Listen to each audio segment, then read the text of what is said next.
अंबानी जी के बेटे की शादी हो रही है, आप देखना वहां पे धूमधाम से, मतलब मजा आ रहा है, और आप लोग यहाँ पे भूखे मर रहे हो। আগেকার দিনে আবার রাজা রাজরারা তারা কালেকশন ডিসপ্লে করতেন, এইখান থেকে এই আনা, এইখান থেকে সেই আনা, এটা মানুষের কালেকশন, এটা তিনি ডিসপ্লে করছেন কিন্তু। এবং মূলধারার মিডিয়া কিভাবে হাতির জন্য কি খাবার রান্না হচ্ছে সেই দেখে তারা যেভাবে গড়িয়ে পড়ছিলেন, ওরা ওদের আছে, ওরা খরচা করেছে, তোমাদের তাতে কি, হ্যাঁ ছেলের বিয়ে কেন ভালোভাবে দেবে না, এটা তো।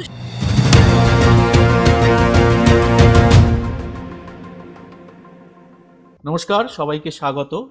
আমি সুব্রত বসু। আজকে আমাদের এই খোলা আড্ডা যে আলোচনা, তার মধ্যে আমাদের আলোচ্য বিষয় হচ্ছে একটি দেশ তো বটেই এবং সারা বিশ্বে শোরগোল ফালা একটি বিয়ের অনুষ্ঠান। যে বিয়ের অনুষ্ঠানটা আমরা প্রায় মাসাধিককাল ধরে দেখলাম মুকেশ আম্বানির ছেলে অনন্ত আম্বানি এবং রাধিকা মার্চেন্টের। প্রথমেই বলি যে এই বিয়ের অনুষ্ঠানের যে জাঁকজমক, এটাই আমাদের আজকের আলোচ্য বিষয়।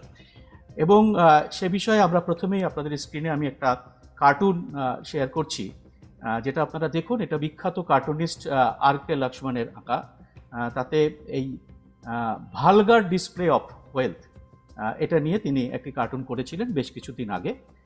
তো এই কার্টুনটি আমাকে আমার আলোচনার সময় বলেন ডক্টর স্বাতী মৈত্র। তিনি আজকে আমাদের সঙ্গে আলোচনায় আছেন। স্বাতীর পরিচয় একটু আপনাদের দিয়ে রাখি। স্বাতী কলকাতা বিশ্ববিদ্যালয়ের গুরুদাস কলেজের ইংরাজি বিভাগের অধ্যাপিকা, এবং তিনি জেএনইউ থেকে পড়াশুনো করেছেন এবং তার আগে তিনি অধ্যাপনা করেছেন মিরান্ডা হাউস এবং দিল্লি ইউনিভার্সিটির শিবাজি কলেজের মতো নামী কলেজে। তো আজকে স্বাতী আমাদের সঙ্গে রয়েছেন এই আলোচনায় অংশ নেওয়ার জন্য। স্বাতী, সমস্ত দর্শকদের পক্ষ থেকে আপনাকে স্বাগত। আমার কিছু বলার নেই, আপনি আমাকে প্রথম এই ভালগার ডিসপ্লে অফ ওয়েলথের কথাটা বলেছিলেন, মানে সম্পদের কুৎসিত প্রদর্শন। তো আপনি এটাকে একটু যদি আমাদের দর্শকদের জন্য এটা ব্যাখ্যা করেন যে কেন এটা আপনি বলছেন।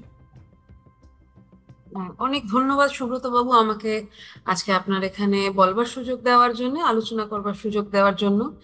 আমি আরো অনেকের মতো আমি চেয়েছিলাম যে এই বিবাহটি নিয়ে বিশেষ মাথা না ঘামাতে।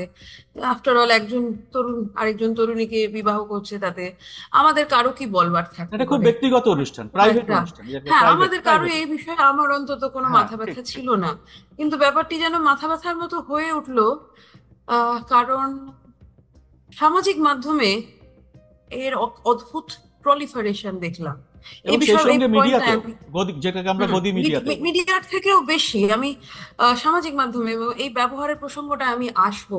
তো প্রথমে এটাই বলি যে আমি মাথা ঘামাতে চাইনি, আমি জানতে চাইনি, আমি তারা ভালো থাকুন আমি এই চেয়েছি, কিন্তু আমাকে জানানো হয়েছে, অতএব আমাকে এটা মতামত না থাকতেও মতামত হতে আমার বাধ্য হয়েছে। এটা তো প্রথম। এবার দুই হতে হলো গিয়ে যে দেখুন, আমি আপনাকে একটু আগে বলছিলাম যে ভারতবর্ষের বিবাহ প্রসঙ্গটা এবং বিবাহ কেন্দ্রিক জাঁকজমক প্রসঙ্গটা আজকের নয়, অন্তত স্বাধীনতার সময় থেকেই এই প্রশ্নটা বারবার জিজ্ঞাসা করা হয়েছে।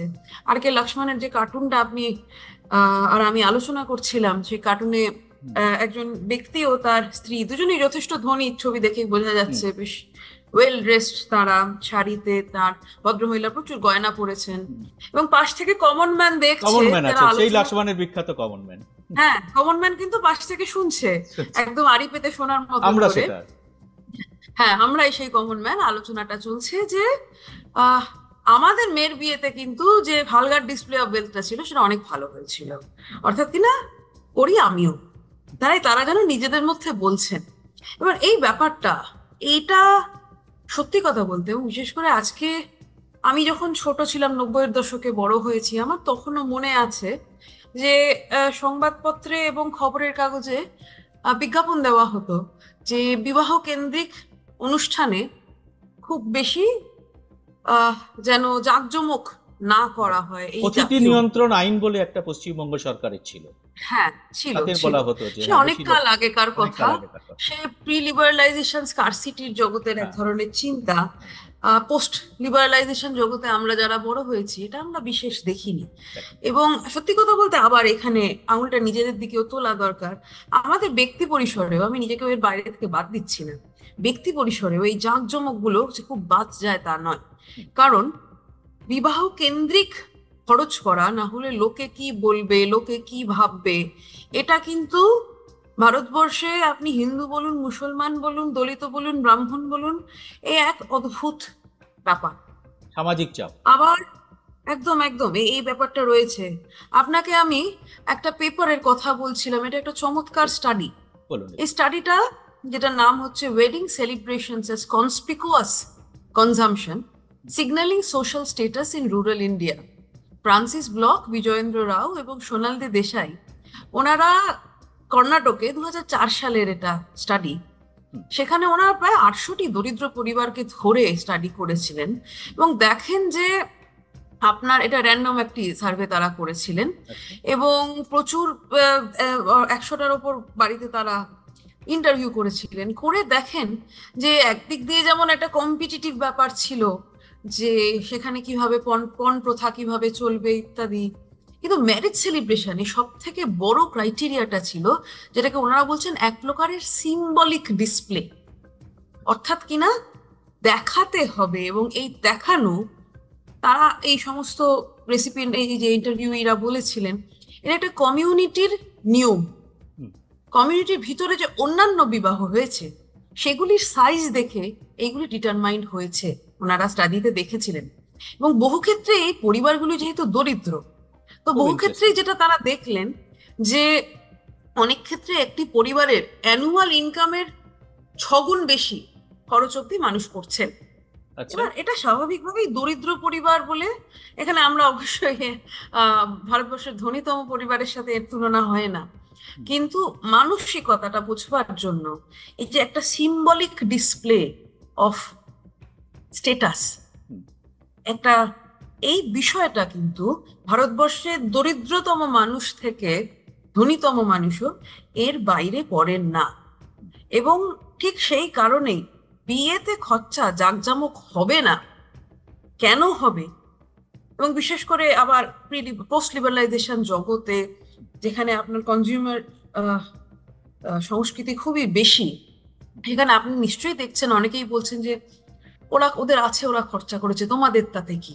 হ্যাঁ, ছেলের বিয়ে কেন ভালোভাবে দেবে না? এটা তো সেই কনজিউমার থিঙ্কিং এরই একটি প্রতিফলন, তাই না? এবং তার সাথে বিবাহ নামক অনুষ্ঠান এবং প্রতিষ্ঠানের সাথে জড়িত যে এই সমস্ত সেন্টিমেন্ট, যে ডিসপ্লে না করলে সমাজে মুখ দেখাতে পারবো না, এই ব্যাপারটা কিন্তু অত্যন্ত গুরুত্বপূর্ণ।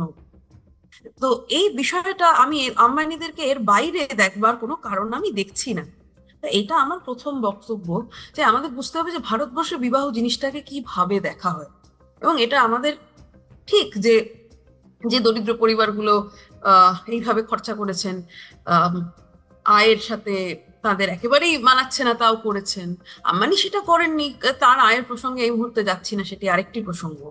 কিন্তু সেটা সত্ত্বেও এই যে একটা প্রকারের মানে অনন্তকাল ধরে চলে যাওয়া সেলিব্রেশন এবং মানে সীমাহীন বৈভবের, এটাও কিন্তু আপনাদের বুঝতে হবে। তার সাথে সাথে তারা শুধু বৈভবের প্রসার করেনি, তার সাথে তারা গণবিবাহ করেছেন, তারা জামনগরে সমস্ত আশেপাশে গ্রামের মানুষদের খাইয়েছেন। এটা অনেকটা আগেকার দিনে রাজারাজরাদের মতন একদম। এবং সেখানেও এটা কিন্তু একটা পরিষ্কার ডিসপ্লে অফ স্ট্যাটাস, সিম্বলিক ডিসপ্লের প্রশ্ন এসে যাচ্ছে।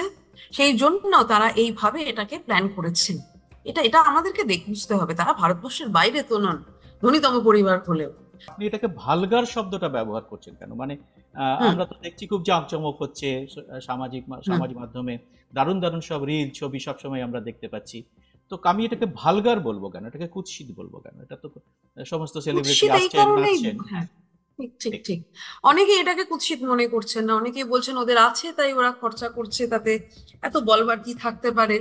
এবার আবার অবশ্যই যার আছে সে খরচ করেছে। তাও আবার একজন দেখলাম আজকে বলেছেন কথাটা ভ্যালিড, বিদেশে গিয়ে বিয়ে না করে উনি দেশে বিয়ে করেছেন, তো দেশে খরচা হয়েছে, তো ভালো ব্যাপার। ঠিক ঠিক, আমি সহমত হলাম, এটুকু অন্তত করেছেন। কিন্তু এখানে দেখুন, আবার আপনার অর্থ থাকতেই পারে এবং আপনি আপনার সামর্থ্য অনুযায়ী যদি ব্যয় করে থাকেন, এবার আবার আম্বানিদের অর্থের সূত্র, উৎস আর এই আলোচনায় আমি যাচ্ছি না। সেই আলোচনাটা হয়তো দেশে এখানে আপনার শ্রোতাদের অনেকে জানেন।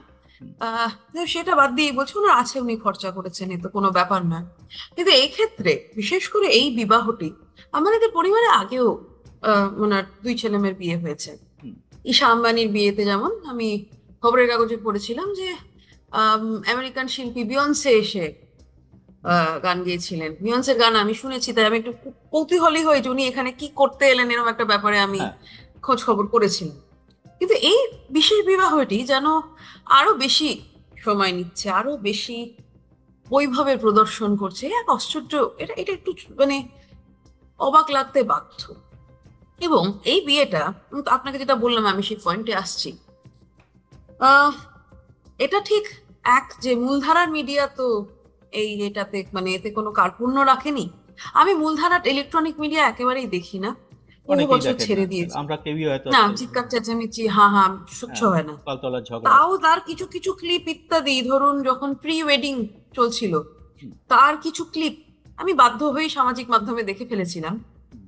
আহ, দেখতে বাধ্য আমাদের হচ্ছি মতন আমরা, আমরা পেরেনিয়ালি, চালালেই হ্যাঁ করলেই পেরেনিয়ালি অনলাইন লোকজনের এই সমস্যা, যেগুলোকে এগুলো আসলে আমরা দেখে ফেলি না দেখে ফেলি। চাইতেও। হ্যাঁ, তো সেইখানে মূলধারার মিডিয়া কিভাবে হাতির জন্য কি খাবার রান্না হচ্ছে সেই দেখে তারা যেভাবে গড়িয়ে পড়ছিলেন, তা আমার মনে কোনো সন্দেহ ছিল না যে আসল বিবাহ অনুষ্ঠানটাটি আরো বেশি তারা কাভার করবেন। তাদের কাছে বিনোদন একটা অত্যন্ত গুরুত্বপূর্ণ বিট, এবং সেলিব্রিটি বিবাহকে তারা বহুকাল ধরেই বিনোদন বিটের একটা গুরুত্বপূর্ণ অংশ হিসেবে দেখেন। আপনি সংবাদ মাধ্যমে কাজ করেছেন, আপনার চেয়ে ভালো এইটা কেউ একদমই জানবে না একদম ঠিক। যে বিনোদনের বিটে বিবাহ কভার করাটা আজ বহুদিন হলো একটা অত্যন্ত গুরুত্বপূর্ণ দিক হিসেবে দেখা দিয়েছে আমাদের। আবার আমি যবে থেকে এগুলোকে মোটামুটি ফলো করছি, টাইমস অফ ইন্ডিয়া এটাতে লিড নিয়েছিল এককালে, এখন দেখছি সকলেই এটা মোটামুটি হ্যাঁ, এখন কভার একটা করে। নতুন ধারা এবং এসছে যে খবরকেই বিনোদন মনে করা হয়, যে খবরটা একটা বিনোদন। হ্যাঁ হ্যাঁ হ্যাঁ, একদম একদম। এবং যেই কারণে আপনি বিরাট কোহলির বিবাহ থেকে শুরু করে আম, এই এই কদিন আগে কার যেন আবার একটা বিয়ে হলো, যে মোটামুটি সবার বিয়েতেই এরা একইভাবে ছবি প্রদর্শন করা, কারা ছবির রাইটস পাবে কারা পাবে না, এই সবকিছু এখন একটা হাইলি নেগোশিয়েটেড বিষয়। তো সেলিব্রিটি বিবাহ এক প্রকারের বিনোদন, এবং সেটাকে বিনোদন বিট খুব সিরিয়াসলি কাভার করে, এটাও তো অনেকদিন হলো হয়েছে। হুম। তাই আম্বানিদের এই পুত্রের বিবাহে যে জিনিসটা দেখলাম, এটা আমি এর আগে অন্তত কোনো সেলিব্রিটি বলুন বা কোনো ধনকুবেরের পরিবারের কেউ, যেটা আরো আশ্চর্য, সাধারণত ব্যবসায়ীরা এতটা সেলিব্রিটিফিকেশন নিজেদের করেন না, হুম। এই পার্টিকুলার বিষয়টা আমি লক্ষ্য করলাম।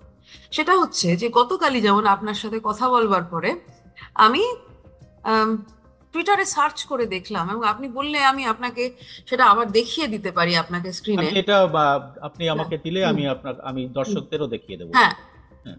এবং আমি সেখানে একটা সার্চ করেছিলাম গতকাল ওদের আরো কিছু সেরিমনি ছিল, কি সাফা সেরিমনি বলে কিছু নানা একটা। রকম এটা সেরিমনি হচ্ছে, প্রি ওয়েডিং। হ্যাঁ, এটা এটা গুজরাটি বিবাহের কোনো একটা রিচুয়াল আর কি, যেটা খুব মজার দেখলাম। ধরুন আমি আপনাকে স্ক্রিনটা শেয়ার করছি, বুঝলেন, আপনি দেখতে পাবেন।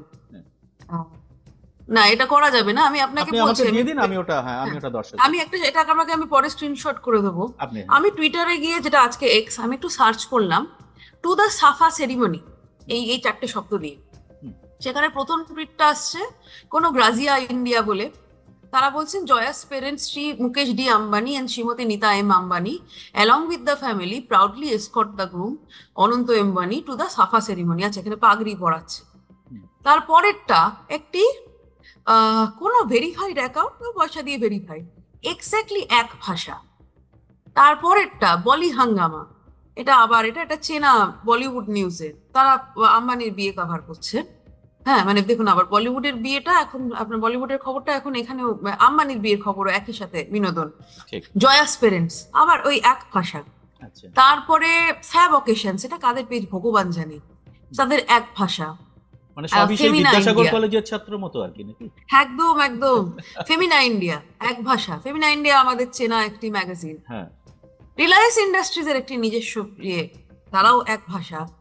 তারপরে এটা এখন আবার এটার একটু ভেরিয়েন্ট করে করে TV9 গুজরাটিতে, আবার কিছু র্যান্ডম অ্যাকাউন্টে, সেটা একটা অ্যাকাউন্ট রোনাল্ডো অ্যাকাউন্ট, একজনের নাম রানী সিং, একজনের নাম ধরণী 95, প্রত্যেকে এই জিনিসটা কপি পেস্ট করে ওই বিদ্যাসাগর কলেজের ছাত্রর মতোই তারা প্রেজেন্ট করেছে।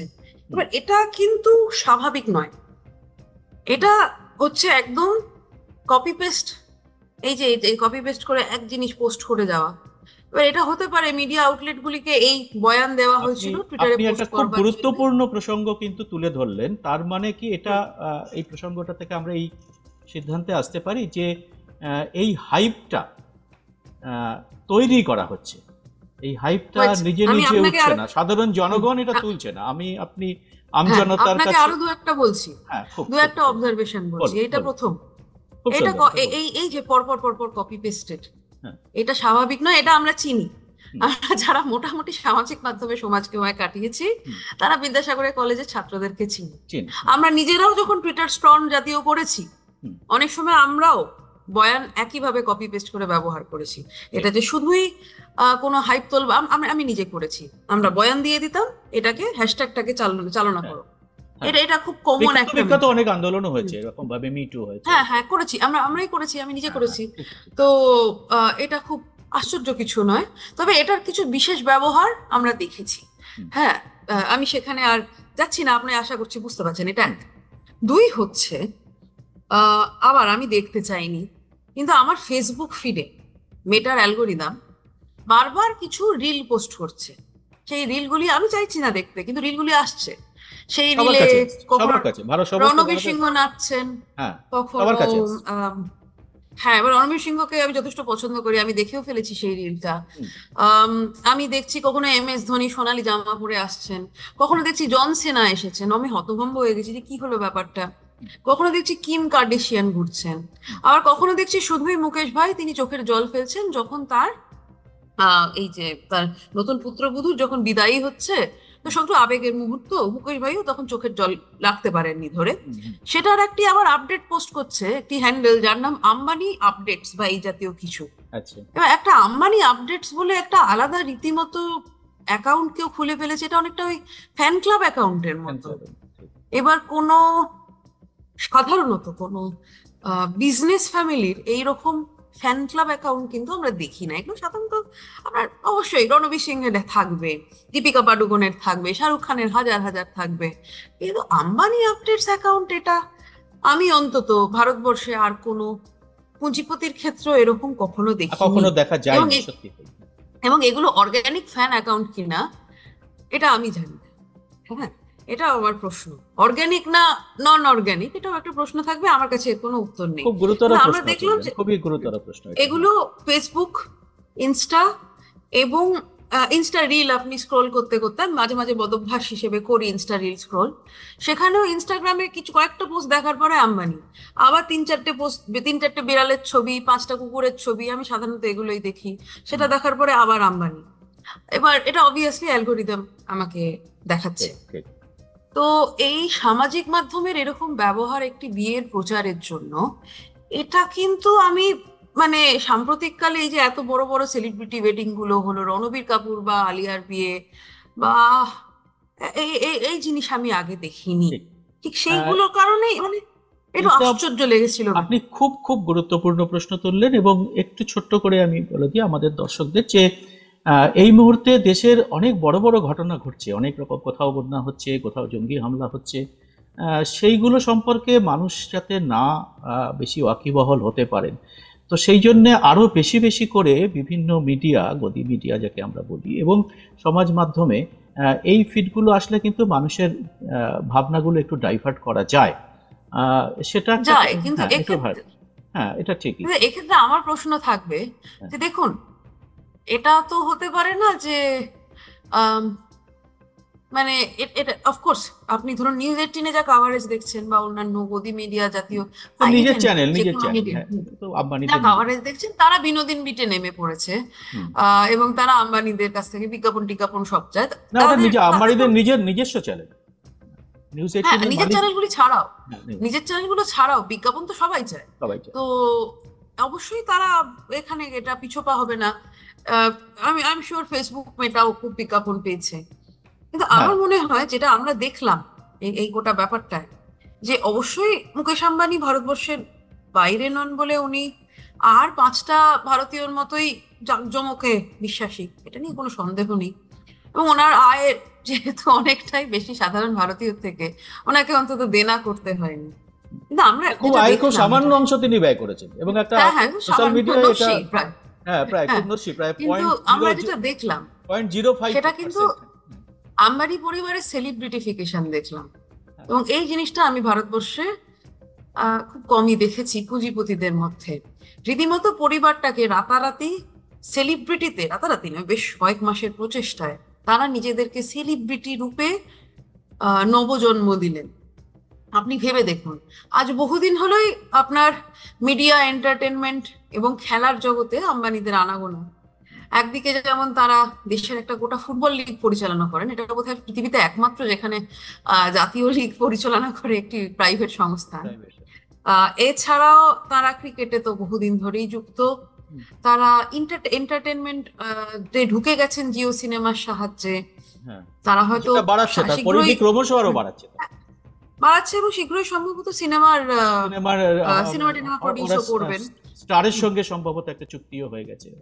দিল্লিতে আপনার নীতা মুকেশ আম্বানি, দিল্লি না বোম্বেতে নীতা মুকেশ আম্বানি কালচারাল সেন্টারের মতন একটা জায়গাও তারা খুলেছেন। আপনি যে একাডেমিক ফিল্ডে আছেন সেখানেও তারা ভীষণভাবে বড়, সে তো অবশ্যই সে তো আসে। এবং আগামী দিনে আমরা অনেকেই হয়তো ওনাদের কাছে কাজ করব, ওনাদের হয় এন্ডাউড চেয়ারে বা এরকম কিছু। এই নিয়ে আমার মনে কোনো সন্দেহ নেই। তো এটা তারা অনেকদিন ধরেই করছেন এবং এটা পুঁজিপতিরা একটা ক্রিটিক্যাল মাস রিচ করলে এটা করে থাকেন। এটাও তো খুব আশ্চর্য না। একদিক দিয়ে আপনার মোটামুটি একটা সামাজিক মান্যতা পাওয়া, কালচারাল ইত্যাদি কাজ করে, এবং দুই হচ্ছে এই সমস্ত এরিনাগুলোতে যে রোজগার করবার আছে, এটা মুকেশ আম্বানির চেয়ে ভালো কেউ জানে না। আপনি একাডেমিক্স বললেন, তো বিড়লা আম্বানি রিপোর্টে তো মুকেশ আম্বানি নিজে ছিলেন, তো মানে ওটা ওনার খুব ভালো করেই জানা আছে একাডেমিক্সে কি করা উচিত মোটামুটি রোজগার বাড়ানোর জন্য। তো অবশ্যই এগুলোতে আছেন। কিন্তু আমার কাছে এটা খুব ইন্টারেস্টিং লাগছে একজন কালচারাল অবজারভার হিসেবে, এই নয় যে মুকেশ তার ব্যবসা বাড়ানোর জন্য যা করবার করছেন সেটা তিনি করেই থাকেন, একদম দক্ষ ব্যবসায়ী। আমার যেটা মজার লেগেছে যে মুকেশ আম্বানির পরিবার নিজেদেরকে রীতিমতো একটি সেলিব্রিটি পরিবার যারা বিনোদন দেয় সেই হিসেবে প্রেজেন্ট করলো। তারা নিজেদের রিল বানালো। যেমন একটা রিল আমার মনে আছে, মুকেশ আম্বানি বসে আছেন, নীতা আম্বানি এসে তাকে ধরছেন, এই চলো যেতে হবে, ছেলের বিয়ে না, এরকম কিছু একটা, উনি তখন যাচ্ছেন। এগুলো সব স্টেজড। আবার ধরুন বলিউড হাম সাথ সাথ হ্যায় স্টাইলে সবাই নাচছেন পরিবারের প্রত্যেকে, হ্যাঁ সেটা পুরো অবশ্যই কোরিওগ্রাফ ডান্সিং। আপনি জানেন যে বহু বিয়েতেই খুব অস্বাভাবিক কিছু নয়, কিন্তু সেটার এইভাবে প্রদর্শনটা আবার খুব ইন্টারেস্টিং লাগলো আমার। এবং মুকেশ আম্বানি, আরেকটা মনে আছে, মুকেশ আম্বানি নীতা আম্বানি তাদের নাতি নাতনিদের সাথে কিছু একটা রিল করলেন। আবার এগুলো কিন্তু বিবাহের প্রচার, মানে এগুলো বিবাহের ইভেন্ট নয়, এগুলো বিবাহের প্রচার। তো প্রচার ইভেন্টও তারা করেছেন, কোনো খামতি রাখেননি। মুকেশ আম্বানি যিনি দৃশ্যতই বেশ অস্বস্তি বোধ করছেন দেখা যাচ্ছে, কারণ উনি তো অভিনেতা নন, উনি কিন্তু গেমলি এগুলি করে গেছেন। কারণ কি, এটা এক ধরনের, এই কাজগুলি আপনার সেলিব্রিটিরা করে থাকেন এবং এটা এক ধরনের বিনোদনের কন্টেন্ট ডেলিভারি, যেটা আজকের দিনের কন্টেন্ট ড্রিভেন বিনোদন, যেটা কন্টেন্ট দিয়ে গেছেন। এইটা কেন, আমার মনে হয় এটা একটু ভেবে দেখা দরকার। আমরা অনেকটা আলোচনা করে ফেলেছি, সময় প্রায় শেষ সময়ের দিকে চলে যাচ্ছে। তা আমি একটা জিনিস এখানে আমার কাছে খুব উল্লেখযোগ্য বলে মনে হয়েছে, আমি আপনার কাছে এটার বিশ্লেষণ জানতে চাইব। যে আমরা দেখলাম যে দেশের যারা বড় নেতা, যারা জননেতা, এবং যাদের বেশিরভাগই, তাদের মধ্যে অনেকেই ভীষণ ভীষণ সাধারণ মানুষের কথা বলেন, সাধারণ মানুষের পাশে থাকার কথা বলেন। লালু প্রসাদ যাদবের মতো মানুষ, আরো অনেকে, একজনকে নাম করে তো লাভ নেই, অনেকেই, প্রায় সবাই এই বিয়েতে, যাদের সঙ্গে আম্বানিদের প্রায় কোনো সম্পর্কই নেই, শুধু তাদের নেতা হওয়ার সুবাদে যেটুকু সম্পর্ক, সেই সম্পর্কের খাতিরেও তারা যেরকম আমন্ত্রণ পাওয়ার জন্য হেদিয়ে মরলেন। আমি হেদিয়ে শব্দটা খুব বাংলায় আমার কাছে অ্যাপ্রোপ্রিয়েট মনে হয়েছে, যে এর চেয়ে ভালো শব্দ হয় না, কারণ হেদিয়ে বললেন এবং তারপরে তারা প্রায় নাচতে নাচতে চলে গেলেন, হ্যাঁ, গিয়ে সেখানে ছবি তুললেন। এইটা কি কোথাও একটা দৃষ্টিকটু লাগেনি? মানে এটা কিভাবে আপনি বিশ্লেষণ করবেন? এখন আর দৃষ্টিকটু লাগে না, সত্যি কথাই বলছি, এখন আর দৃষ্টিকটু লাগে না, অভ্যাস হয়ে গেছে, আমাদের অনেকেরই অভ্যাস হয়ে গেছে। দেখুন, এক হচ্ছে ইতিহাস অবশ্যই বলছে যে পুঁজিপতিদের সাথে আমাদের রাজনৈতিক শ্রেণীর সম্পর্ক আজ থেকে না, স্বাধীনতার আগে থেকে, এটা তো প্রথম। কিন্তু আমি ইতিহাসকে কনফ্লেক্ট করতে চাইছি না। একটা ধারা যেমন রয়েছে ঠিক, সেটা ছাড়াও এই বিশেষ ঐতিহাসিক মুহূর্তে কিন্তু যে জিনিসটার মানে অস্বাভাবিক বেড়েছে সেটা ভারতবর্ষের হচ্ছে ক্রনি ক্যাপিটাল, ক্রনিক আমরা যাকে বলি। এটাই ঠিক আমি বলতে আসছি। এবং এই ভোটের আগেই থমাস পিকেটি সহ, আবার আমি অর্থনীতির লোক নেই, তারা যা লিখেছেন আমি তাই পড়ে বলছি যে থমাস পিকেটি সহ বাঘা বাঘা অর্থনীতিবিদরা তথ্য দিয়ে দেখিয়েছেন যে ভারতবর্ষে এই মুহূর্তে আপনার অত্যাশ্চর্যভাবে ইনইকুয়ালিটি, অসাম্য বেড়ে চলেছে এবং অসম্ভব। ভারতবর্ষের একটি বৃহৎ অংশের ধন কুক্ষিগত করেছেন 1% মানুষ, যারা মূলত পুঁজিপতি এবং বৃহৎ পুঁজিপতি বললেও কম মনে হয়। তারা এমএসএমই নন, তারা এমএসএমই সেক্টরের লোক নন, তারা মাইক্রো সেক্টরের লোক নয়, তারা এমনকি মোটামুটি বড় কোম্পানিরও নন। এরা হচ্ছেন আক্ষরিক অর্থেই বিলিয়নিয়ার, যারা সুপার রিচ, সুপার রিচ, এক প্রকারের কংগ্লোমারেট গুলি যারা চালান, সেই প্রজাতির মানুষের হাতে ভারতবর্ষে। এবং আমি একটু আপনাকে করে দিচ্ছি, আপনার কথায় দর্শকদের একটু জানিয়ে দিচ্ছি, এই মুহূর্তে সমীক্ষা বলছে আমাদের দেশ এই অতি ধনী তৈরিতে বিশ্বের 1 নম্বরে আছে। হ্যাঁ, তো এবার অতি ধনী যদি তৈরি করতে হয় তো তাহলে একটা কুইড প্রো কো তো জরুরি। ধরুন, রাজনৈতিক প্রসেসে অনেক টাকা পয়সা লাগে, এটা আপনি আমি সকলেই জানি। বিশেষ করে আজকের দিনে যেখানে বেঁধে দেওয়া খরচ, টেম্পো ভরে ভরে কালো টাকা লাগে আর কি। হ্যাঁ, টেম্পো ভরে কালো টাকা পড়ুন। দেখুন, এটা ফ্যাক্ট। আপনি যদি একটু সামান্য রাজনীতির সঙ্গে যুক্ত থাকেন, আপনি জানেন যে খরচ বলে একটা ব্যাপার আছে, এবং এই খরচটা অনেক সময় যে বেঁধে দেওয়া খরচের সীমা আছে, তার মধ্যে কোনোভাবেই হয় না। আর আজকের দিনে যে মানে এটা সম্ভব না, এটা একটা কমপ্লিট চোখে ধুলো দেওয়া যদি কেউ বিশ্বাস করে যে এই বেঁধে দেওয়া খরচের সীমাটা 95 লাখ ভাইবল, ভাবতে পারবে না কেউ, এটা ভাইবল নয়।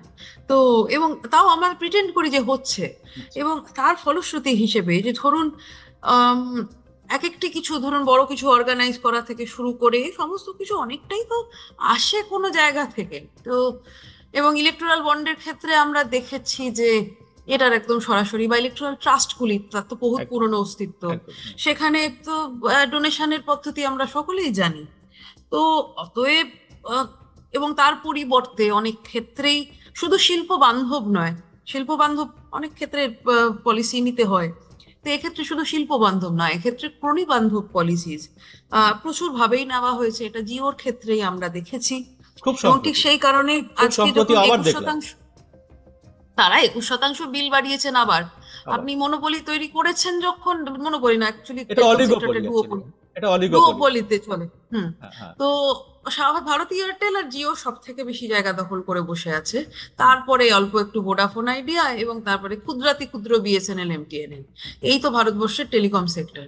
তো সেখানে তারা বিল, তারা এতটা জায়গা নিয়ে তারপরে তারা বাড়াচ্ছেন, এটা তো স্বাভাবিক। ছেলের বিয়ের খরচ তুলছেন তা নয়, আমরা ইয়ার্কি মেরে বলছি। ব্যাপারটা হচ্ছে ওনাদের এটা মনে হয়েছে ওনাদের এখন সেই জায়গা আছে, করতে পারছেন। তো রাজনীতিবিদরা কেন যাবেন না? এক তো এটাকে দেখুন, এটা দুটো জিনিস কিন্তু। এক হচ্ছে অবশ্যই তাদের একটা সম্পর্ক আছে, এবং এই যে রাহুল গান্ধী যাননি, এটা এমন কিছু বড় ব্যাপার না। রাহুল গান্ধী যদি এই মুহূর্তে রাজনৈতিক অবস্থান এটা না হতো, উনি डेफिनेटली जेतेन। अब राहुल गांधी जो बोल रहा है वो कैसे दिखा सकता है? अब वो क्या कहेगा, आप देखा, जाएगा टीवी पे, आप देखेंगे अंबानी जी के बेटे की शादी हो रही है, आप देखना वहां पे धूमधाम से, मतलब मजा आ रहा है, दुनिया के लोग आ रहे हैं, सेल्फी ली जा रही है, और आप लोग यहाँ पे भूखे मर रहे हो।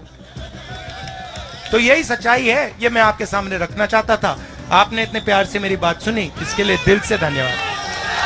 কারণ কংগ্রেসের সাথে রিলায়েন্স এই সম্পর্ক আমরা সকলেই জানি, এটা তো আজকের ব্যাপার না। ধীরুভাই আম্বানির উত্থানের ঘটনা আমরা জানি, তো এগুলি ভেবে লাভ নেই। দুই হচ্ছে, যেটা আমার কাছে খুবই ইন্টারেস্টিং, আবার এই যে সামাজিক মেলামেশা ইত্যাদি, এইগুলি দিয়ে এটা এক ধরনের আপনি বলতে পারেন, আবার ওরা নিজেদের শুধু সেলিব্রিটি হিসেবে যে বিনোদনমূলক একটা কন্টেন্ট দিচ্ছেন, সেই কন্টেন্টের জগতে একসাথে জন সেনা, মমতা ব্যানার্জি, লালু প্রসাদ যাদব, রণবীর সিংহ, গোটা মুম্বাই ইন্ডিয়ান্স, এই যে মিলে মিশে একটা ম্যাজিক্যাল মিনেজারি টাইপের একটা উনি কালেকশন দেখাচ্ছেন। এই কালেকশনটা খুব ইন্টারেস্টিং, যে কত রকমের মানুষ উনি আগেকার দিনে, আবার রাজারা তারা কালেকশন ডিসপ্লে করতেন, এইখান থেকে এই আনা, এখান থেকে সেই আনা, এটা মানুষের কালেকশন। এটা তিনি ডিসপ্লে করছেন কিন্তু, এবং এটা আমাকে আমি আমি আপনি দেখতে না চাইলেও সামাজিক মাধ্যমে রিলের দ্বারা অ্যালগোরিদম বুস্ট করে বারবার আমাকে বম্বার্ড করা হচ্ছে যে এ এসছে, সে এসছে, তে এসছে। এইটা এক প্রকারের, এটা একদম মানে সিম্বলিক ডিসপ্লে, যে পুরনো কথাটা বলছিলাম, এটা একটা ডিসপ্লে, এটা দেখাতে হবে। এবার এটা আপনার বা আমার চোখে ভালগার লাগলেও, এবং আমি এটা মনে করি এটা অত্যন্ত কুৎসিত, কিন্তু এই কুৎসিত ডিসপ্লের সম্ভবত যেই উচ্চাকাঙ্ক্ষা, যেই অ্যাসপিরেশনের জায়গাটাকে আঘাত করছে, সেটা কিন্তু অনেকের ক্ষেত্রেই প্রযোজ্য আমাদের দেশের সাধারণ মানুষের ক্ষেত্রে। যে কারণে আপনি দেখবেন যে বহু সাধারণ মানুষ বলছেন যে ওর আছে, ও খরচা করেছে, তোমার তাতে কি, তোমার হিংসে কেন হচ্ছে, নেমন্তন্ন করেনি বলে। এটা কিন্তু আসছে ওই জায়গা থেকে একটা যে হ্যাঁ আছে, ওর সাথে আছে। আপনাকে একটা শেষ একদম প্রায় সময় আমরা একদম শেষ একদম খুব ছোট করে সারা বিশ্বে এই যে ক্যাপিটালিজম মানে ধনতন্ত্রের বিরুদ্ধে যে মানুষের বারবার যে ক্ষোভ, এটা করোনার পর থেকে আমরা দেখছি। বিশেষ করে ক্যাপিটালিজম অনেকটাই নগ্ন হয়ে গেছে, অনেকটাই তার মুখোশ খুলে গেছে। তো সারা বিশ্বেই কিন্তু, এমনকি ইউরোপেও আমরা সম্প্রতি দেখলাম ফ্রান্সের ইলেকশনে, কেনিয়াতে বড় গণ অভ্যুত্থান চলছে, এবং লাতিন আমেরিকায় তো বলিভিয়া বা অন্যান্য দেশগুলোতে এখন এই সমস্ত জায়গায় সাধারণ মানুষ কিন্তু প্রায় পথে নেমে পড়ছেন এই ধনতন্ত্রের বিরুদ্ধে। তো সেখানে আমার কি মনে হয় যে এই যে আমাদের দেশেও সাধারণ মানুষ এটাকে সেইভাবে নিচ্ছেন না, যতই তাকে জোর করে ফিট করানো হোক, যতই তাদের কিন্তু কোথাও মনে, যার জন্য মাঝে মাঝে আমরা কিছু কিছু তার প্রকাশ দেখছি, ওই সোশ্যাল মিডিয়াতেই দেখছি যে আমাদের পকেট কেটে বিয়ে হচ্ছে, জিওর টাকা বাড়িয়ে, এই যেগুলোতেও আসছে, এই যে মানুষের যে ক্ষোভগুলো তো আসছে, প্রকাশ পাচ্ছে। আপনি আলোচনা করছি, শুনছেন, হ্যাঁ, এই ক্ষোভগুলো তো বেরিয়ে আসছে ধনতন্ত্রের বিরুদ্ধে।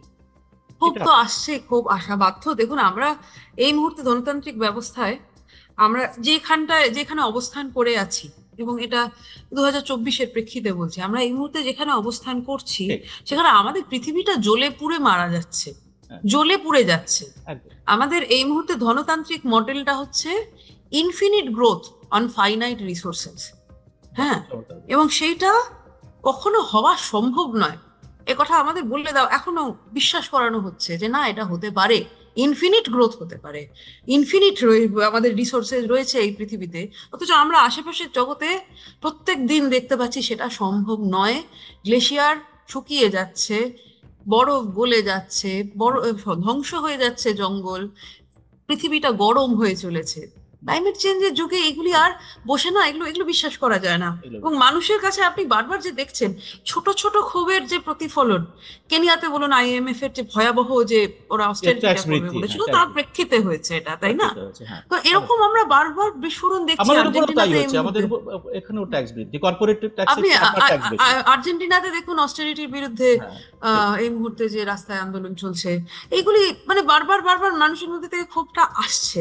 কিন্তু অ্যাট দ্য সেম টাইম এই মুহূর্তে ধনতান্ত্রিক ব্যবস্থা যেই জায়গায় রয়েছে, তারা কিন্তু একই সাথে এই আইডিয়াটা অফ ইনফিনিট গ্রোথ তারা চাপিয়ে দিতে চলেছে। কি কারণ না হলে এই যে বিলিয়নিয়ার, কিছুদিন পরে জেফ বেজোস হয়তো ট্রিলিয়নিয়ার হয়ে যাবেন, এই গোটা ব্যাপারটাই তো অশ্লীল।